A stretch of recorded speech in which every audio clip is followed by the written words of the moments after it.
Hi, I'm Ruth Shapira, and I'm so glad you're here. Welcome to this podcast by Inner Judaism, a spiritual look at our lives. In this episode, I'll be focusing on the anger that you might see or experience from others and your responses to it. We won't be delving into your own anger. That will be for another time. But really, we're exposed to so much anger nowadays, you almost can't avoid it. Whether or not it's right in front of you, or you're witnessing an argument that people are having, or you're watching an angry mob on social media, it's really hard to avoid watching anger. So I'd like to share a story that will be enlightening and will teach us just a little bit how we might respond to anger. And I hope that you'll join me. First, find a comfortable place to sit where you won't be interrupted, and you know this by now. Turn off or tune out other distractions, and turn on that portion of your brain that's open to new ideas and new ways of thinking. So get comfortable, make sure your back is supported, and that your arms are in a comfortable position. So let's dive in. What happens in your body when you're exposed to an eruption of anger? Do you feel yourself tensing up? Can you locate where? Is it in your chest or in your gut? Do you feel yourself kind of being jittery or sweaty? Is your heart beating faster? And what thoughts are going through your mind? It's really important to understand that even witnessing anger takes a toll on our insides and in our bodies. And often we give our responses to anger the power to rule over us. The anger itself is ruling over us. And sometimes if we actually verbally respond to something, we can regret our reactions. But sometimes it's hard to know what's going on in our body, especially if we're in the moment. So the following story, The Gift of Insults by Paulo Coelho, hopefully will help us think about this in a different way. Here's the story. Near Tokyo lived a great samurai warrior, now old, who decided to teach Zen Buddhism to young people. In spite of his age, the legend was that he could defeat any adversary. One afternoon, a warrior, known for his complete lack of scruples, arrived. He was famous for using techniques of provocation, waiting until his adversary made the first move, and then counterattacking with fulminating speed. All gathered on the town square, and the young man started insulting the old master.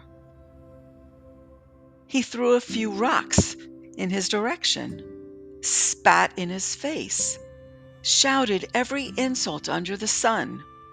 He even insulted his ancestors. At the end of the afternoon, by now feeling exhausted and humiliated, the impetuous warrior left.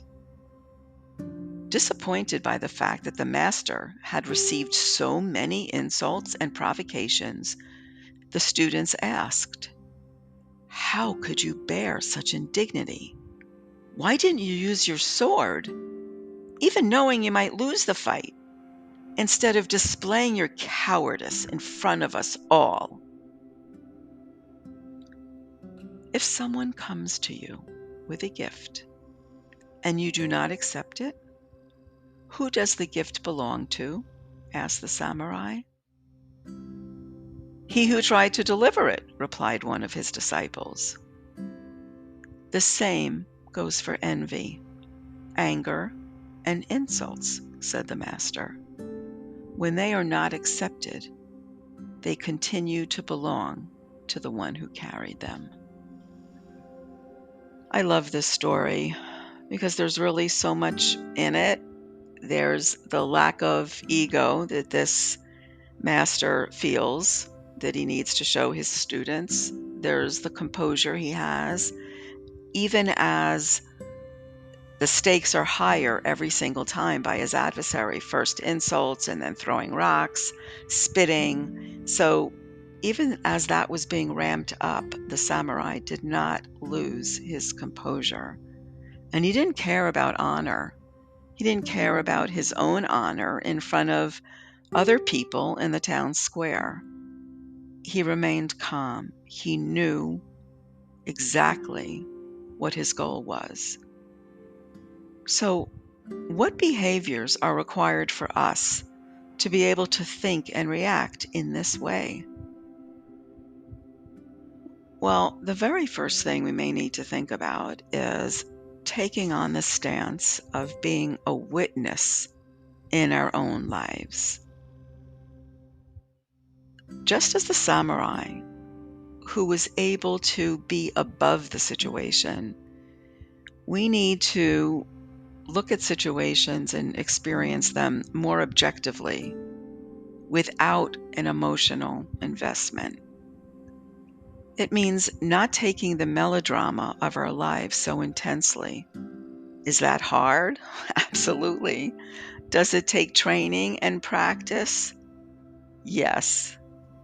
This doesn't come easily because we tend to operate on instinct. We don't tend to operate with the meta consciousness that I'm talking about, being objective about our lives, knowing who we are in our hearts, but not worrying how we're going to respond.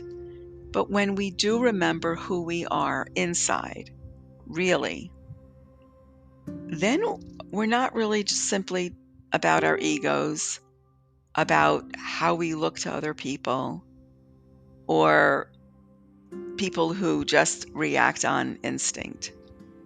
When we can live within our hearts, within our inner being, and truly act upon that, we can live above triggering situations.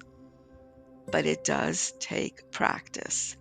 So what do we need in order to practice that? Well, first we need to identify a situation when it's happening.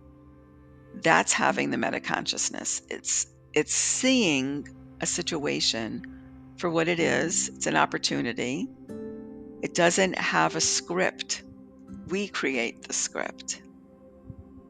So it is possible to be able to live in the way of the samurai, or in the way of a Zen Buddhist, or in the way of a Musar master.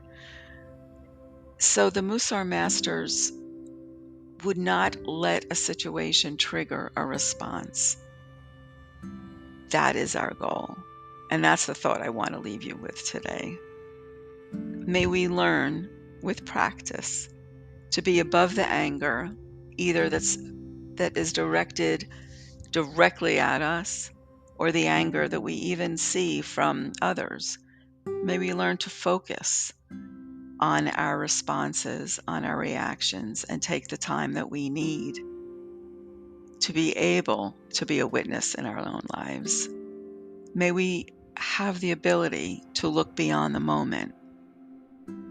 And may we allow a triggering experience to dissipate as a feather in the breeze, knowing who we are and who we are meant to be, serving the one of all being with a full and complete heart.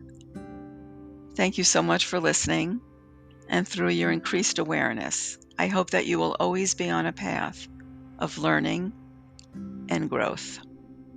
Wishing you a glorious day and the ability to make this day better than yesterday.